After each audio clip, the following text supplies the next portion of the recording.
Hello everyone. आज हम MPPSC mains paper 2 part B में कुपोषण को पढ़ेंगे।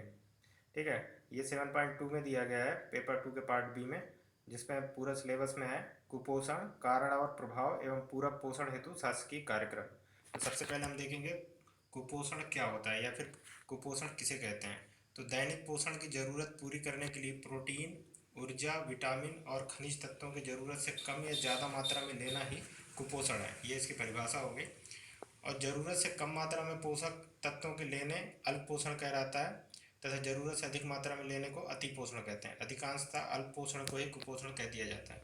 भारत में कुपोषण से मतलब अल्प पोषण को ही लिया जाता है, जबकि कुपोषण का मतलब दोनों तरीके से है कि आपका एक आहार अगर संतुलित नहीं है, उसमें आवश्यक मात्रा में प्रोटीन, ऊर्जा, विटामिन और खनिज तत्वों का एक बैलेंस डाइट नहीं है, तो वह आपको कुपोषण के लिए ही जरूरी होगा या कुपोषण के लिए जिम्मेदार होगा। क्योंकि उससे अगर अल्प पोषण है, मतलब इन चीज़ों की कमी होती, तो आपको अल्प पोषण की शिकायत होगी। आपका जो कुपोषण है, आपका शरीर कमज़ोर होगा। और अगर आप इसको ज़्यादा मात्रा में कंज्यूम करते हैं, ज़्यादा मात्रा में लेते हैं, तो इससे आपको अति पोषण की शिकायत होगी और आपका वेट बढ़ेगा और इसके साथ भी आपकी परेशानियां बढ़ती हैं। तो दोनों तरह की कुपोषण होती हैं, एक अल्प पोषण और एक अति पोषण। इन दोनों को ही कुपोषण कहते हैं। तो अल्प पोषण से क्या होता है? तो अल्प पोषण के कारण वृद्धि और विकास पूर्णतः नहीं हो पाता। जैसी आपकी आयु होगी या आपकी क्षमता होगी, उस हिसाब से आपका विकास नहीं होगा। मानसिक विकास, शारीरिक और साथ साथ आपके शरीर का जो आपकी उम्र है या फिर आपके उम्र के हिसाब से आपकी ऊंचाई नहीं बढ़ती है या आपके शरीर में उतना विकास नहीं हो पाता जितना आपका उम्र होता है, तो उसे अल्प पोषण कहते हैं। और अति पोषण के कारण आपको मोटापा और असंचारीय रोगों से संबंधित खतरे बढ़ जाते हैं। मोटापा बढ़ने से आपको बहुत सारी परेशानियां होती हैं, जैसे आपको बचपन से ही शुगर से लेकर रक्तचाप की परेशानियां या हृदयघात की परेशानियां बढ़ जाती हैं। तो दोनों ही परेशानियां हैं, अति पोषण और अल्प पोषण। यदि अल्प पोषण गर्भावस्था के दौरान या 2 साल से कम उम्र के बच्चों को होता है, तो यह शारीरिक और मानसिक विकास को स्थायी रूप से प्रभावित कर सकता है। यही इंपॉर्टेंट है। और इसी के लिए जो पोषण कार्यक्रम चलाए जा रहे हैं महिला एवं बाल विकास के मंत्रालय के द्वारा, तो उसमें मुख्य जो फोकस है कि पोषण की किसको ज़रूरत है, तो सबसे ज़्यादा जो ध्यान दिया जा रहा है वो 5 साल से कम उम्र के बच्चों को और महिलाओं को, जो गर्भवती महिलाएं हैं उनको। तो अगर इनका 2 साल से कम उम्र के बच्चे, गर्भवती में जो माताएं हैं, उनमें पोषण कुपोषण की शिकायत होती है, तो उनके शारीरिक और मानसिक विकास को स्थायी रूप से प्रभावित कर सकता है। जो बच्चा पैदा होगा वो कुपोषित बच्चा होगा, वो मानसिक रूप से भी कमज़ोर हो सकता है और शारीरिक रूप से तो होगा ही। ये किस किस तरह से परेशानियां उसको दिखाई देंगी, तो उसमें है उसके जो उम्र है उसके हिसाब से उसकी ऊंचाई कम हो सकती है, शरीर बहुत पतला हो सकता है, क्षीण ऊर्जा हो सकता है, पैरों और कमरों में सूजन आ सकती है। और अल्प पोषण या भुखमरी के ये प्रमुख लक्षण है। और इसी के चक्कर में ही या इसी के कारण ही जो पोषण के एक विकार रूप है वो भारत में दिखाई देता है, जिसके कारण जो सबसे ज़्यादा ग्रसित हैं वो 5 साल या 6 साल के कम उम्र के बच्चे हैं, जिन पे संपूर्ण विकास नहीं होने के कारण से बहुत सारी बीमारियों का शिकार हो जाते हैं। वर्ल्ड हेल्थ ऑर्गेनाइजेशन के अनुसार से और यूनिसेफ, ये दोनों संस्थाएं हैं, यूएन के अंदर पे काम करती हैं, संयुक्त राष्ट्र संघ के अंदर में। तो इनके हिसाब से कुपोषण के 3 प्रमुख लक्षण हैं। इनके हिसाब से आप बोल सकते हैं कि ये कुपोषण है। जैसे नाटापन, आपका जो बच्चा है या जो भी बच्चा है उसका कद उसकी आयु के हिसाब से नहीं बढ़ पाता या नहीं हो पाता, तो उसे नाटापन कहते हैं। बच्चे का कद उसकी आयु के अनुपात से कम रह जाता है, तो उसको नाटापन कहते हैं। और निर्बलता, मतलब शरीर में दुर्बलता हो, शरीर उसके उम्र के हिसाब से या उसके आयु के हिसाब के अनुपात में कम वजन हो या कम ऊर्जा क्षीण हो, तो उसे निर्बलता कहते हैं। और इसके अलावा आता है कम वजन। वेट में तो आयु के अनुपात में कम वजन वाले बच्चों को अंडर वेट कहा जाता है, मतलब कम वेट कहा जाता है, कम वजन कहा जाता है। तो WHO और यूनिसेफ के अनुसार से जो 3 प्रमुख लक्षण हैं वो यही हैं: नाटापन, निर्बलता और कम वजन। ये 3 नंबर में पूछा जा सकता है, तो इम्पोर्टेंट है। भारत में जो कुपोषण का रूप है वो अल्प पोषण वाला है। इसके जो रूप है वो 2 प्रमुख रूप हैं। एक तो प्रोटीन ऊर्जा कुपोषण और एक है आहार संबंधी कमी। तो भारत में जो डाइट या आहार होता है उसमें सबसे ज़्यादा जो कमी देखी जाती है वो प्रोटीन की कमी होती है, और इसी की वजह से प्रोटीन ऊर्जा कुपोषण का बहुत ज़्यादा केसेस भारत में देखने को मिलते हैं, बच्चों में और माताओं में, दोनों में। तो प्रोटीन ऊर्जा कुपोषण के कुछ रूप हैं, जिनमें से मैरस्मस और क्वाशियोरकर, ये जो बीमारियां हैं ये इसी में देखते हैं, जिसमें शरीर बहुत ज़्यादा पतला हो जाता है और अचानक से वेट गिर जाता है व्यक्ति का। इसके अलावा आहार संबंधी कभी समानताएं होती हैं जिसमें से आयोडीन, लौह तत्व, विटामिन की कमी को देखते हुए उनके आहार में ये सारी परेशानियां होने से उनके वेट या शारीरिक क्षमता जो है वो उनके उम्र के हिसाब से विकास नहीं हो पाता या फिर उतनी शक्तिशाली या क्षमतावान नहीं हो पाते। अगर बात किया जाए भारतीय संविधान के बारे में, तो भारतीय संविधान में कुपोषण के लिए क्या पर्याय है या फिर क्या उल्लेखित किया गया है। तो भारतीय संविधान का अनुच्छेद 21 जो मौलिक अधिकार के अंतर्गत है और अनुच्छेद 47 जो कि नीति निर्देशक तत्व में है, तो भारत सरकार को सभी नागरिकों के लिए पर्याप्त भोजन के साथ साथ सम्मानित जीवन सुनिश्चित करने हेतु उचित उपाय करने के लिए बाध्य करते हैं। किंतु भारतीय संविधान में भोजन के अधिकार को मौलिक अधिकार के रूप में मान्यता नहीं दिया गया है। यही इम्पोर्टेंट है कि खाने के अधिकार या भोजन के अधिकार को मौलिक अधिकार नहीं माना है भारतीय संविधान में, पर इसका उल्लेख किया गया है। तो भारतीय संविधान का जो आर्टिकल 21 है वो क्या कहता है, किसी भी व्यक्ति को उसके जीवन अथवा निजी स्वतंत्रता से वंचित नहीं किया जा सकता। ये आर्टिकल 21 कहता है, 21 कहता है। इसके अलावा आर्टिकल 47 कहता है राज्य अपने लोगों को पोषण, आहार स्तर और जीवन स्तर को ऊंचा करने तथा लोक स्वास्थ्य में सुधार को अपने प्राथमिक कर्तव्यों के रूप में शामिल करेंगे। ये इंपॉर्टेंट है, जिसमें राज्य को निर्देशित किया जाता है कि वह अपने जो भी जन कल्याणकारी योजनाएं बनाती हैं या फिर जिस तरह से वो जन कल्याण के कार्य करते हैं उसमें जो आपके राज्य के हैं या आपके जो जनता है उन पर इस चीज़ को देखना है नागरिकों का कि उनके पोषक स्तर अच्छा है, पोषण स्तर अच्छा है, भोजन अच्छा है और उनके भोजन में संतुलित आहार ले पा रहे हैं या नहीं ले पा रहे हैं। ये बहुत इंपॉर्टेंट है दोनों ही आर्टिकल, और ये आंसर राइटिंग में इनको उल्लेख करना है। इस प्रकार संविधान के मूल अधिकारों से संबंधित प्रावधानों में अप्रत्यक्ष, जो कि मूल अधिकार 21 है आर्टिकल जीवन जीने का अधिकार, उसके अंतर्गत अप्रत्यक्ष रूप से और राज्य के नीति निर्देशक तत्वों से संबंधित प्रावधानों में प्रत्यक्ष रूप से कुपोषण को खत्म करने की बात कही गई है और राज्य को संविधान द्वारा ये निर्देशित किया जाता है। साथ ही साथ ये भारतीय नागरिक जो हैं उन्हें यह अधिकार देता है कि वह अपना भोजन के अधिकार को पाने के लिए सरकार से गुहार लगा सकते हैं और उनसे इस चीज़ पे योजना बनाने या जन कल्याणकारी कार्य करने के लिए बाध्य कर सकते हैं। आगे है कुपोषण का प्रभाव। कुपोषण के प्रभाव क्या क्या होंगे, ये इंपॉर्टेंट है, ये पूछा भी जाता है। शरीर को लंबे समय तक संतुलित आहार न मिलने से व्यक्ति की रोग प्रतिरोधक क्षमता पर नकारात्मक प्रभाव पड़ता है, जिसके कारण वह आसानी से किसी भी बीमारी का शिकार हो सकता है। सबसे जो मुख्य कारण है कुपोषण का जो शरीर में पड़ता है वो है रोग प्रतिरोधक क्षमता का कम होना, जिसको कहते हैं प्रतिरोधक क्षमता। ठीक है, रोग प्रतिरोधक क्षमता सबसे जल्दी इफेक्ट करता है और इसके अलावा कमज़ोर हो जाता है जब रोग प्रतिरोधक क्षमता, तो बहुत सी बीमारियाँ, चाहे वो छोटी से छोटी बीमारियाँ हैं, वो शरीर को बहुत ज़्यादा समय तक रहती हैं और शरीर को और ज़्यादा कमज़ोर कर देती हैं। कुपोषण का यही सबसे ज़्यादा दुष्प्रभाव है नागरिकों पर। और इसके अलावा कुपोषण का जो दूसरा प्रभाव है, कुपोषण मतलब अगर संतुलित आहार नहीं मिलने की वजह से, तो बीमारियों के चक्कर में जो मानव संसाधन का विकास है, जो कि एक कुशल मानव संसाधन होना चाहिए, वो मानव संसाधन भी सरकार को नहीं मिल पाता, जो कि उसके संपूर्ण विकास के जो लक्ष्य है उसको भी प्रभावित करता है। इसके अलावा कुपोषण बच्चों को सबसे अधिक प्रभावित करता है। आंकड़े बताते हैं कि छोटी उम्र के बच्चों की मौत का सबसे बड़ा कारण कुपोषण होता है। स्त्रियों में रक्त अल्पता, घेंगा रोग अथवा बच्चों में सूखा रोग या रतौंधी और यहाँ तक कि अंधत्व भी कुपोषण का ही परिणाम है। ये सबसे इम्पोर्टेंट है। जो भी हमारे देश में कुपोषण के कारण हैं, ये कुपोषण की वजह से जो मौतें होती हैं वो सबसे ज़्यादा जो देखी जा रही हैं वो बच्चों में देखी जा रही है। अभी भी लगभग 1.3 मिलियन बच्चे कुपोषण की शिकार हैं भारत में, और सबसे ज़्यादा गहन जो कुपोषण कह सकते हैं आप, उससे शिकार हैं। और ये बहुत इंपॉर्टेंट है और इसमें बहुत सारी चीज़ें जो हैं वो बच्चों के मौत के कारण बनती हैं। और सबसे बड़ा जो कारण है माताओं में या जो स्त्रियां हैं उनमें कुपोषण के शिकार देखा जाता है, उनमें रक्त अल्पता देखा जाता है। इसके अलावा घेंगा रोग और बच्चों में सूखा रोग और रतौंधी सबसे ज़्यादा कुपोषण की वजह से होने वाली बीमारियां हैं। इसके अलावा कुपोषण का सबसे गंभीर प्रभाव मानव उत्पादकता पर पड़ता है। जो मैंने बताया, मानव संसाधन की उत्पादकता या मानव संसाधन जो कुशल मानव संसाधन है वो नहीं बन पाता, और इसके प्रभाव से मानव उत्पादकता लगभग 10 से 15% तक कम हो जाता है। यही इंपॉर्टेंट है। उत्पादकता 10 से 15% से लेके 25% तक गिर जाता है एक व्यक्ति का, अगर वह कुपोषण से शिकार है या कुपोषण की वजह से कभी उसको परेशानी हुई है। उसकी क्या है, शारीरिक और मानसिक विकास उस लेवल तक नहीं हो पाता जिस लेवल से वो किसी चीज़ को या किसी काम को करने पे सक्षम हो, जिसकी वजह से उसकी इफ़िशियंसी या उसकी क्षमता में काफ़ी ज़्यादा गिरावट देखने को मिलता है।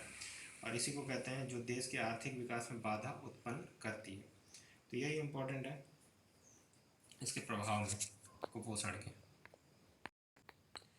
आगे है कुपोषण के कारण, मतलब कुपोषण के कौन कौन से कारण हैं। तो कुपोषण के बड़े कारणों में से गरीबी, खाद्य मूल, आहार प्रक्रिया व कृषि उपज मुख्य रूप से हैं। गरीबी, खाद्य मूल, आहार प्रक्रिया और कृषि उपज मुख्य रूप से हैं, जो कि कुपोषण के सबसे बड़े कारण माने जाते हैं। अल्प पोषण कम होने के साथ साथ कई आयामों वाला होता है, जिसके कई कारण हो सकते हैं। तो इसमें से जो पहला कारण है, प्रत्यक्ष कारण जिसको हम कह सकते हैं, वह व्यक्तिगत स्तर पर होता है, एक व्यक्ति विशेष से भी जुड़ा हो सकता है। जो कि व्यक्ति स्तर पर होता है, यह नाम मात्र के आहार लेने या संक्रामक रोगों की चपेट में आने या दोनों के मिलने से होता है। सबसे इम्पोर्टेंट यही है, संक्रामक रोगों के चपेट में आने से या फिर नाम मात्र का आहार लेने से। इस वजह से संक्रामक रोगों का बहुत ज़्यादा इफेक्ट पड़ता है। किसमें? प्रत्यक्ष रूप से किसमें पड़ता है? व्यक्ति में। और समान संक्रामक रोग जैसे कि दस्त और तेज सांस के कारण होने वाले पोषण तत्वों के ग्रहण करने की मात्रा और सोखने की क्षमता कम होती है, जिससे अल्प पोषण बढ़ जाता है। अब आपको जब छोटी छोटी बीमारियां होंगी तो उस समय भी आपका शरीर उस स्थिति या उस बीमारी को एक्सेप्ट नहीं कर पाएगा, और जिसकी वजह से आपको संक्रामक रोग बहुत ज़्यादा इफेक्ट करेंगे और आपका शरीर बहुत ज़्यादा कमज़ोर होगा। और यही कुपोषण के सबसे बड़े लक्षणों में से एक है। विकासशील देशों में संक्रामक रोगों का कारण स्वच्छता का न होना है, जो कि प्रत्यक्ष रूप से जो एक व्यक्ति विशेष को इफेक्ट करता है या फिर प्रभावित करता है, वो स्वच्छता का न होना है। खासकर विकासशील और अविकसित देशों में दोनों जगह इस चीज़ का महत्वपूर्ण योगदान है कुपोषण को लेकर। अगला जो कारण है वो है अंतर्निहित कारण। ये अंतर्निहित कारण दोनों स्तर पे हो सकता है, व्यक्ति विशेष पर भी हो सकता है, मतलब घरेलू स्तर पे भी हो सकता है, और सामुदायिक स्तर पे होते हैं। इसके कारण अलग अलग हो सकते हैं, जैसे कि घर में खाने की कमी, माता और बच्चों की देखभाल ठीक से ना होना, अपर्याप्त स्वास्थ्य सेवाएं, साथ ही अस्वच्छ वातावरण जैसे स्वच्छ व सुरक्षित पेयजल सुविधाओं का अभाव आदि इसमें शामिल है। और खाद्य देखभाल और स्वास्थ्य कारक भी इसके लिए जिम्मेदार होते हैं। अंतर्निहित कारक कह सकते हैं अपन कुपोषण के लिए, जो कि जिम्मेदार है। इसके अलावा जो अगला कारण है वो है गरीबी। गरीबी ही सबसे मुख्य कारण माना जाता है भारत में कुपोषण के लिए। तो हालिया आंकड़े बताते हैं कि देश के ग्रामीण क्षेत्रों में रहने वाली कुल जनसंख्या का लगभग 25.7% हिस्सा अभी भी गरीबी रेखा के नीचे जीवन व्यतीत कर रहा है, जबकि शहरी क्षेत्रों में 13.7% के करीब है। यद्यपि गरीबी अकेले कुपोषण को जन्म नहीं देता, किंतु यह आम लोगों के लिए पौष्टिक भोजन की उपलब्धता को प्रभावित करता है। सबसे इम्पोर्टेंट यही है, गरीबी के कारण लोग की जो परचेसिंग पावर है, क्रय शक्ति क्षमता है, वो गिर जाता है। क्रय शक्ति क्षमता जो नहीं होने की वजह से वो एक पौष्टिक भोजन नहीं ग्रहण कर पाते हैं और एक संतुलित आहार को नहीं बनाए रख सकते हैं अपने नॉर्मल जीवन पे। तो इस वजह से भी उन पर कुपोषण का बहुत ज़्यादा प्रभाव देखने को मिलता है। कुपोषण के लिए जो अर्थशास्त्री अमर्त्य सेन है, जिनको नोबेल पुरस्कार दिया गया था, उन्होंने अल्प पोषण व अकाल, मुख्यतः खाद्य वितरण या क्रय शक्ति के समस्या से जुड़े हुए हैं। तो उन्होंने ये बताया था कि अल्प पोषण और अकाल, जो कि अकाल पड़ता है, या अल्प पोषण जो पोषण की समस्या है, वह खाद्य वितरण या क्रय शक्ति की समस्या से जुड़े हुए चीज़ें हैं, जिन्हें सरकार को उस तरह से भी देखना चाहिए, जिसकी ओर उन्होंने ध्यान आकर्षित कराया था सरकार का। अगला जो कारण है वो है खाद्य उपज, कृषि योग्य भूमि की कमी, प्रतिकूल मौसम, निम्न कृषि कौशल। ये सारी चीज़ें इंपॉर्टेंट है। खाद्य उपज जो है वो कृषि योग्य भूमि की कमी, प्रतिकूल मौसम, निम्न कृषि कौशल जैसे फल चक्रण तकनीकी की कमी, उपज बढ़ाने वाले संसाधनों की कमी जैसे कि कीटनाशक, खाद, सिंचाई मशीन, भंडारण सुविधाओं की कमी के कारण स्थानीय स्तर पर खाद्य पदार्थों की कमी होती है। या फिर जो खाद्य पदार्थ होते हैं वो मौसम या फिर अकाल या सिंचाई के साधनों की कमी की वजह से उनकी स्थिति खराब होती है और अच्छे उत्पाद नहीं मिल पाते कृषि में। यह भी एक कारण है कुपोषण का भारत में। इसके अलावा जो दूसरा कारण है उसमें से स्वास्थ्य सुविधाएं भी हैं। भारत के 1.3 बिलियन लोगों के लिए देश में सिर्फ 10 लाख पंजीकृत डॉक्टर हैं। ये इंपॉर्टेंट है, सिर्फ 10 लाख पंजीकृत डॉक्टर हैं। इस हिसाब से भारत में प्रत्येक 13,000 नागरिकों पर मात्र एक डॉक्टर मौजूद है। उल्लेखनीय है कि विश्व स्वास्थ्य संगठन ने इस संदर्भ में 1 डॉक्टर और 1,000 के अनुपात 1:1,000 के अनुपात की सिफारिश की थी। इस प्रकार देश में स्वास्थ्य सेवाओं की अनुपलब्धता भी कुपोषण में महत्वपूर्ण भूमिका अदा करती है, क्योंकि अगर अच्छे स्वास्थ्य सुविधा उपलब्ध नहीं है तो लोगों के स्वास्थ्य के बारे में जानकारी नहीं होगी और इसके प्रति गैर जिम्मेदाराना व्यवहार लोगों का रहेगा और समुदाय का भी रहेगा, जिससे उपेक्षित लोगों पर ये हमेशा देखने को मिलेगा। स्वास्थ्य सुविधाओं के अभाव के कारण होने वाली समस्याओं में कुपोषण एक बड़ा कारण होगा। इसके अलावा कुपोषण में अगर हालिया कारणों को देखोगे तो जलवायु परिवर्तन में भी इसका महत्वपूर्ण योगदान है। बीते कुछ दशकों में जलवायु परिवर्तन से संबंधित प्राकृतिक आपदाओं जैसे सूखा, चक्रवात, बाढ़ आदि की संख्या में काफ़ी वृद्धि देखने को मिली है। संयुक्त राष्ट्र द्वारा किए गए अध्ययन के अनुसार विश्व के 40 से अधिक विकासशील देशों में जलवायु परिवर्तन के कारण प्रत्यक्ष या अप्रत्यक्ष रूप से कृषि उत्पादन में हो रही गिरावट देखने को मिली है। साथ ही कुपोषण की लगातार वृद्धि इसका भी एक कारण है। जलवायु परिवर्तन अभी के कारणों में से एक है, तो ये इंपॉर्टेंट है। तो कुपोषण के कारणों को एक बार फिर से बता देता हूँ। एक तो प्रत्यक्ष कारण है जो कि व्यक्तिगत रूप में होगा। अंतर्निहित कारण है जो कि घरेलू या सामुदायिक स्तर में रहेगा, जो कि स्वच्छता से ज़्यादा जुड़ा होगा। इसके अलावा गरीबी और खाद्य मूल्य, इसके अलावा खाद्य उपज, मतलब उपज अच्छा नहीं हो पाता, उत्पादन जो है वो कई चीज़ों की कमी की वजह से नहीं हो पाती। स्वास्थ्य सुविधाओं का अभाव, क्योंकि एक डॉक्टर 1000 के बीच में होना चाहिए और जबकि 13,000 के बीच में भारत में एक पंजीकृत डॉक्टर है। इसके अलावा जलवायु परिवर्तन, अभी रिसेंट में अगर देखा जाए तो जलवायु परिवर्तन भी कई तरीके से भारत में कृषि उत्पादन को बहुत ज़्यादा प्रभावित कर रहा है। भुखमरी का कारण, क्योंकि कुपोषण कहीं ना कहीं भुखमरी से भी जुड़ा हुआ है। तो हाल ही में कुपोषण का मामला मुख्य रूप से भूख से जुड़ा हुआ है। तो दुनिया में भूख की मौजूदगी के लिए कई कारण जिम्मेदार हैं। जबकि अनाज उपलब्धता हालांकि दुनिया में बहुत ज़्यादा है, लेकिन अनाज का जो सहेज के रखना या उनके सुरक्षित जो आवागमन है या पहुंचाया जाना, ये नहीं हो पा रहा, जिसकी वजह से भूखमरी भी लगातार दुनिया में बढ़ रही है। और इसके प्रमुख कारणों में से क्या है? निर्धनता। गरीब परिवार अपने लिए पोषक भोजन का इंतजाम नहीं कर पाते हैं, इससे कुपोषण की समस्या उत्पन्न होती है। मुख्य कारण में से दूसरा जो है वो है कृषि में निवेश का अभाव। हर विकासशील देश में जो किसान होता है वो एक तो मध्यम वर्गीय किसान होता है, तो वो विकासशील देशों में हमेशा ये देखा जाता है कि वो अपने कृषि में निवेश बहुत कम करता है और पुरानी तकनीकों से कृषि करता है। यह भी एक कारण है निर्धनता का और भुखमरी का।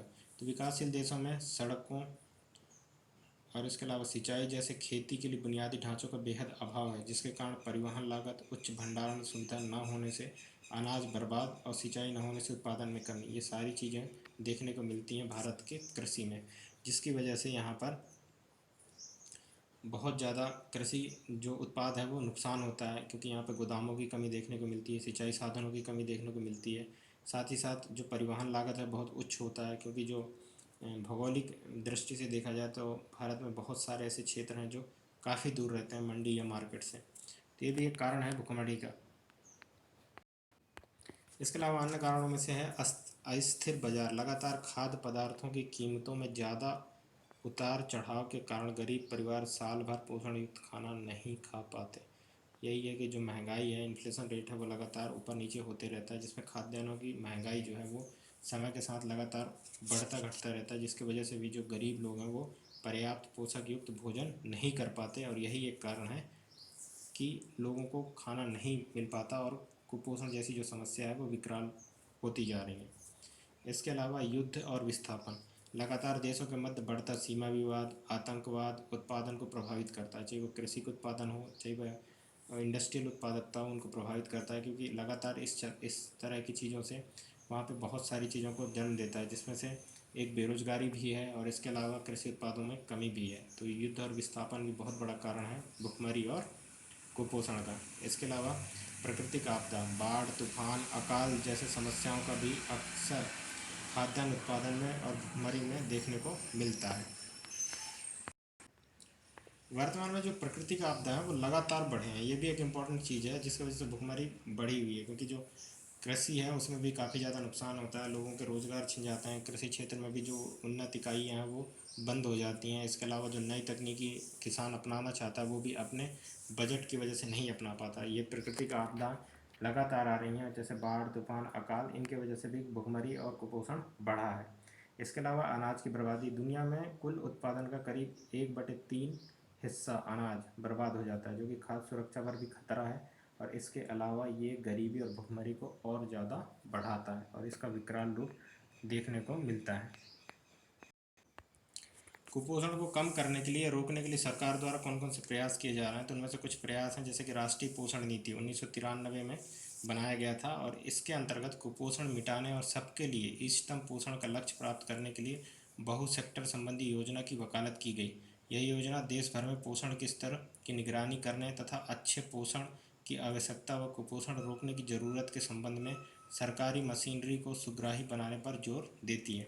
इम्पॉर्टेंट है, राष्ट्रीय पोषण नीति 1993 में शुरू किया गया था और इसके अंतर्गत कुपोषण को मिटाने के लिए इष्टतम पोषण का लक्ष्य प्राप्त करने के लिए बहु सेक्टर संबंधी योजना की वकालत की गई थी।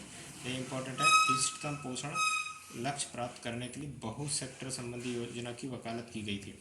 यह योजना देश भर में पोषण के स्तर की निगरानी करने तथा अच्छे पोषण की आवश्यकता व कुपोषण रोकने की जरूरत के संबंध में सरकारी मशीनरी को सुग्राही बनाने पर जोर देगी।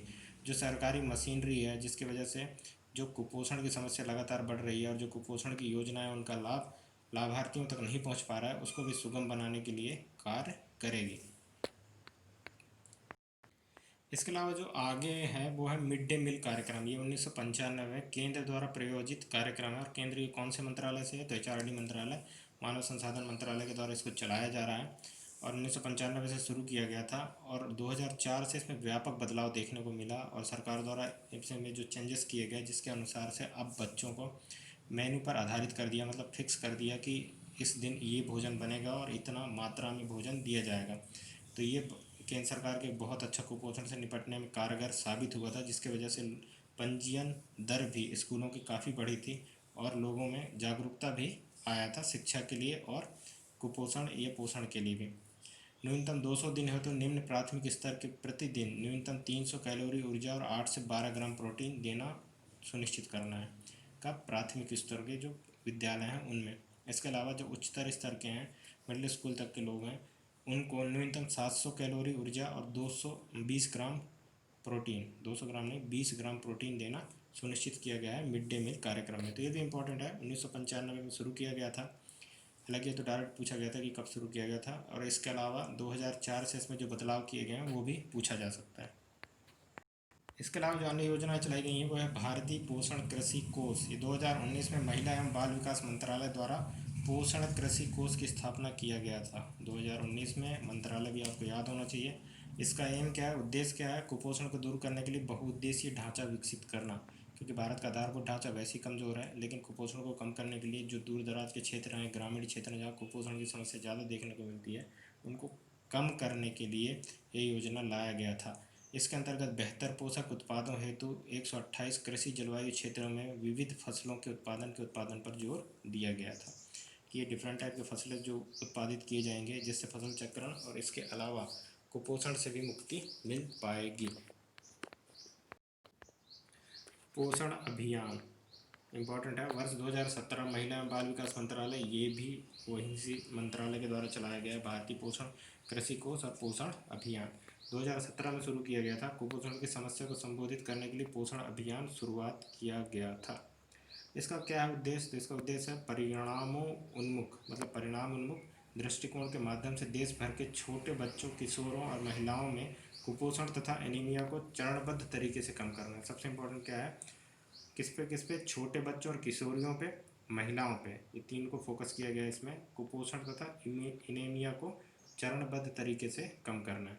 इसके अंतर्गत सभी जिलों को शामिल किया गया है, जितने भी केंद्र शासित प्रदेश और राज्य हैं उनके सभी जिलों को इसमें शामिल किया गया है पोषण अभियान के तहत।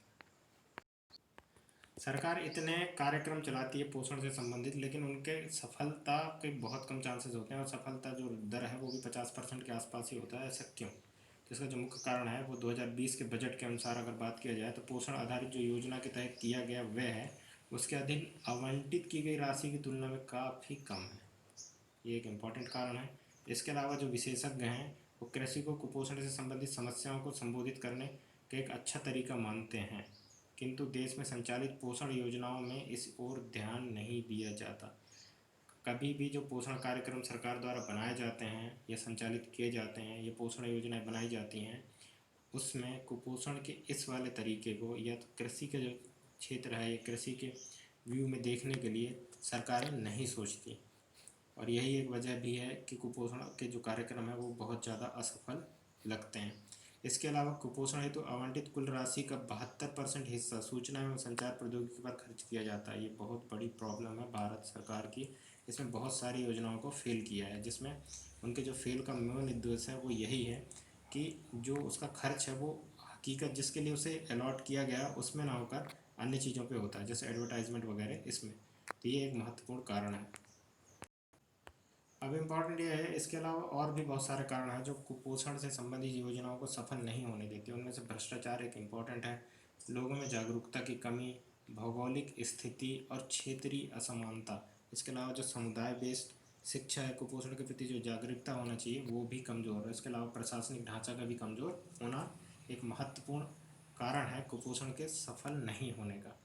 अब एक अगर निष्कर्ष की बात की जाए कुपोषण की, जितने भी सरकार के द्वारा जो योजना चलाई गई हैं, पहल किया गया है, वो भारत में कुपोषण की स्थिति में कितने कारगर साबित होते हैं, तो उनके निष्कर्ष अगर आपको लिखना पड़े या फिर किसी आंसर के निष्कर्ष लिखना पड़े तो आप इसको पूरा एज इट इज लिख सकते हैं। इसमें कोई संदेह नहीं कि भोजन में पोषक तत्वों की कमी कुपोषण का सबसे प्रमुख कारण है। ठीक है, ये तो अपन डेफिनेशन में भी पढ़ चुके हैं। किंतु समाज के एक बड़े हिस्से में इस संबंध में जागरूकता की कमी, ये इंपॉर्टेंट है कि जागरूकता की कमी स्पष्ट तौर पर दिखाई देती है। आवश्यक है कि कुपोषण संबंधी समस्याओं को संबोधित करने के लिए जल्द से जल्द आवश्यक कदम उठाए जाएं, ताकि देश के आर्थिक विकास में कुपोषण के कारण उत्पन्न बाधा को समाप्त किया जाए। ये निष्कर्ष है। इसके अलावा आप इसमें लिख सकते हैं कि कुपोषण के कारण किन किन परेशानियाँ होती हैं, कैसी परेशानियों को आप दूर कर सकते हैं। साथ ही कुपोषण के कारण जो भुखमरी की परेशानी है या फिर सरकार की जो योजना है उनके सक्सेस नहीं होने के कारण जो परेशानियाँ हैं उनके बारे में भी आप निष्कर्ष में जोड़ सकते हैं। अब देख लेते हैं मध्य प्रदेश के परिप्रेक्ष्य में मध्य प्रदेश में कुपोषण के क्या कारण है। तो वही सेम है जो भारत में कुपोषण के कारण है, लेकिन यहाँ थोड़ी बहुत बदल जाते हैं। जैसे निर्धनता, ग्रामीण बेरोजगारी तथा कृषि का पिछड़ापन निर्धनता के लिए जिम्मेदार है, जिसके कारण गरीब व्यक्ति पोषक भोजन नहीं ले पाता। ये इंपॉर्टेंट है क्योंकि प्रति व्यक्ति आय बहुत कम हो जाती है निर्धनता के कारण। और मध्य प्रदेश में वैसे भी प्रति व्यक्ति आय के रूप में तो बहुत पिछड़ा है राज्यों में भी, तो यहाँ पे गरीबी वैसे भी बहुत ज़्यादा है, जिसकी वजह से यहाँ पे जो क्रय शक्ति क्षमता है लोगों की वो बहुत कम है और गरीबी रेखा से नीचे जीवन यापन करने वाले भी बहुत ज़्यादा लोग हैं। इसके अलावा जनजाति बहुल्य क्षेत्र भी बहुत बड़ा है मध्य प्रदेश में। तो सारी चीज़ों से वजह से भी निर्धनता बढ़ता है। इसके अलावा महंगाई दर का उच्च होना भी कुपोषण का कारण है। मध्य प्रदेश का प्रति व्यक्ति आय बहुत ही निम्न है। महंगाई की वजह से परचेसिंग पावर गिर जाती है और इसकी वजह से उनका जो आहार है वो संतुलित नहीं हो पाता, पौष्टिक आहार नहीं ले पाते और कुपोषण के शिकार हो जाते हैं। इसके अलावा असंतुलित आहार, भोजन में पर्याप्त मात्रा में प्रोटीन, वसा, कार्बोहाइड्रेट का ना होना, यही एक मुख्य कारण है कुपोषण का। और मध्य प्रदेश में संतुलित आहार की बहुत ज़्यादा कमी देखने को मिलती है। इसके अलावा प्राकृतिक आपदाओं के कारण लोगों में आर्थिक स्थिति कमज़ोर हो जाता है। जैसे भारत में लगातार ओलावृष्टि की वजह से अभी जो लगातार फसलों को नुकसान हुआ या फिर सूखा की वजह से और सिंचाई के साधनों की लगातार कमी होती है, जो भूमिगत जल है उसका स्तर भी लगातार गिर रहा है, जिसकी वजह से कृषि उत्पादन पर भी इसका प्रभाव डायरेक्ट देखने को मिलता है। जागरूकता का अभाव है क्योंकि भारत की शिक्षा दर तो ठीक है, पर अभी भी मध्य प्रदेश में जो शिक्षा दर है वो बहुत कम है और अभी भी लिटरेसी रेट 69% ही है मध्य प्रदेश का। तो ये भी एक बहुत बड़ा कारण है, इसमें लोगों के प्रति जो जागरूकता है उसका अभाव देखने को मिलता है। मध्य प्रदेश में पूरक पोषण हेतु शासकीय कार्यक्रम, ये एक कार्यक्रम चलाया गया था मध्य प्रदेश सरकार के द्वारा, जिससे पोषण की जो समस्या है, क्योंकि भारत में या फिर भारत में सभी स्टेटों में कुपोषण के मामले में मध्य प्रदेश की स्थिति बहुत ही ख़राब है और यहाँ पर बहुत ज़्यादा बच्चे, 5 साल के बच्चों की जो मौतों की स्थिति है उन पर बहुत बड़ा कारण कुपोषण ही है। कुपोषण मध्य प्रदेश की सबसे गंभीर समस्या है। ग्लोबल हंगर इंडेक्स में मध्य प्रदेश को भारत का इथोपिया कहा गया था। इथोपिया अफ्रीका का एक कंट्री है जिसकी संज्ञा दिया गया था मध्य प्रदेश को। क्यों? क्योंकि वहाँ का जो कुपोषण दर है और मध्य प्रदेश का कुपोषण दर है वो बराबर है। मानव संसाधन विकास में सबसे बड़ी बाधा है कौन सी? कुपोषण। पोषण को ध्यान में रखते हुए मध्य प्रदेश महिला एवं बाल विकास मंत्रालय द्वारा स्वस्थ पोषण के प्रति जागरूकता हेतु विभिन्न गतिविधियों एवं कार्यक्रमों के माध्यम से इस दिशा में प्रभावी कार्य करता है। यद्यपि समेकित बाल विकास सेवाओं की पहुँच प्रदेश में दूर दराज के क्षेत्रों तक नहीं होने के कारण मध्य प्रदेश में कुपोषण के स्तर में अपेक्षित सुधार नहीं आ पा रहा है। इसलिए कुपोषण से बचाव व निदान के लिए एक ऐसे अभियान की संकल्पना की गई जिसे पहुंच विहीन क्षेत्रों के हितग्राहियों को शामिल किया जा सके और इस अभियान में बाल संजीवनी नाम दिया गया। इसके हितग्राही 0 से 5 वर्ष के आयु के बच्चे हैं। सबसे इम्पोर्टेंट जो ये चलाया गया था पूरा पोषण हेतु शासकीय कार्यक्रम, उसमें सबसे इम्पोर्टेंट यही देखा गया था कि जो पोषण की समस्याएं हैं वो ग्रामीण क्षेत्रों में सबसे ज़्यादा है। इसके अलावा जो ग्रामीण क्षेत्रों में दूर दराज में जो लोग रहते हैं उन पर कुपोषण के बहुत से मामले या फिर वहाँ पे जो बच्चों के बाल मृत्यु दर जो देखा गया था या मातृ मृत्यु दर देखा गया था वो कुपोषण की वजह से देखा गया था। तो ये जो इसका मुख्य फोकस है पूरक पोषण के शासकीय कार्यक्रम का, वो इस दूर दराज वाले क्षेत्र में या सघन क्षेत्र पर पहुँचकर बच्चों का इलाज करना, साथ ही साथ उनको पोषण के प्रति जागरूक करना वहाँ के लोगों को और एक संतुलित आहार उपलब्ध कराना। इस जो योजना है उसका जो उद्देश्य है वो है प्रदेश के बच्चों में व्याप्त कुपोषण को कम करना, कुपोषण के प्रति जागरूकता पैदा करना, सीमांत व सुदूर क्षेत्र में रहने वाली जनसंख्या तक पहुँच, जो छूट गए हैं या फिर कुपोषण से सबसे ज़्यादा प्रभावित हैं उन तक पहुँच बनाने के लिए यह योजना लाया गया था। इसके अलावा प्रदेश में संचालित 453 बाल विकास परियोजनाओं के अंतर्गत 80,160 आंगनवाड़ी केंद्र हैं जो कि कुपोषण के लिए कार्य कर रही हैं। इसके अलावा 12,070 मिनी आंगनवाड़ी केंद्र हैं जो बच्चों की आवश्यकताओं को दूर करने में, आवश्यकताओं को पूरा करने में कार्य कर रही हैं लगातार। अब एक तरह से रिवीजन है जो अपन ने कुपोषण पढ़ा है उसमें। तो कुपोषण की जो परिभाषा है, अगर उसको 3 नंबर में लिखना है, 2 लाइन में लिखना है, तो आप इतना भी लिख सकते हैं। प्रोटीन, ऊर्जा, विटामिन और खनिज तत्वों की ज़रूरत से ज़्यादा या कम मात्रा में लेना ही कुपोषण है। और WHO के अलावा कुपोषण के जो लक्ष्य हैं वो है नाटापन, निर्बलता और कम वजन, ये इंपॉर्टेंट है। इसके अलावा अल्प पोषण पे 2 है, एक प्रोटीन ऊर्जा कुपोषण और आहार संबंधी कुपोषण। तो इसमें जो प्रोटीन ऊर्जा कुपोषण है उससे क्या मरस्मस और क्वाशियोकर बीमारियां होती है जिसमें लगातार वेट गिर जाता है, बहुत जल्दी वेट गिरता है। आहार संबंधी कमियों में आयोडीन, लौह तत्व, विटामिन की कमी से बहुत सारी बीमारियां देखते हैं जिसमें रक्त अल्पता और घेंघा, और विटामिन की कमी से भी रतौंधी जैसे रोगों को देखा जाता है। संविधान में क्या प्रावधान है कुपोषण को लेकर, तो वो आर्टिकल 21 में जीवन या निजी स्वतंत्रता की बात की गई है, जीवन जीने की स्वतंत्रता की बात की गई है, जिसमें के अंतर्गत लोगों को स्वच्छ वातावरण से लेकर सभी चीज़ें सरकार के द्वारा मुहैया कराने का एक मौलिक अधिकार है। पर इसमें याद रखना जो भोजन है उसको मौलिक अधिकार नहीं प्रदान किया गया है। आर्टिकल 47 जो कि नीति निर्देशक तत्व है, इसमें स्पष्ट रूप से कहा गया है कि राज्य अपने कल्याणकारी योजनाएं जो बनाएगा उसे पोषण स्तर और जीवन स्तर को बनाए रखना उसका एक प्रमुख दायित्व होगा। कुपोषण के प्रभाव क्या क्या होते हैं, तो रोग प्रतिरोधक क्षमता का कम होना, संतुलित आहार न मिलने से ये सारी चीज़ें प्रॉब्लम क्रिएट होती हैं, परेशानियाँ। कुपोषण बच्चों को सबसे अधिक प्रभावित करता है, मानव संसाधन को प्रभावित करता है। कुपोषण के कारण क्या हैं, तो प्रत्यक्ष कारण है जो कि व्यक्तिगत रूप में होता है, अंतर्निहित कारण है घरेलू या सामुदायिक स्तर पर, गरीबी और खाद्यान्न मूल्य लगातार ये बड़ी कारणों में से एक है। खाद्यान्न की उपज में लगातार गिरावट या खाद्यान्न उपज का बर्बाद होना, स्वास्थ्य सुविधाओं का अभाव, जलवायु परिवर्तन, ये कुपोषण के कारण के प्रमुख कारण हैं। अब बात कर लेते हैं भुखमरी के। तो भुखमरी के लिए सबसे बड़ा जो जिम्मेदार कारण है उसमें निर्धनता, अस्थिर बाजार, कृषि में निवेश का अभाव, युद्ध और विस्थापन और प्राकृतिक आपदा, ये सारी चीज़ें हैं कुपोषण के लिए। तो कुपोषण का ये पूरा चैप्टर खत्म हो गया और MPPSC में इतने में ही क्वेश्चन पूछा जाएगा। कुपोषण से ज़रूर एक क्वेश्चन बनता है, तो आप अच्छे से इसको तैयार करें। और अगर लेक्चर पसंद आया तो इसको जस्ट शेयर ज़रूर करें। Thank you very much.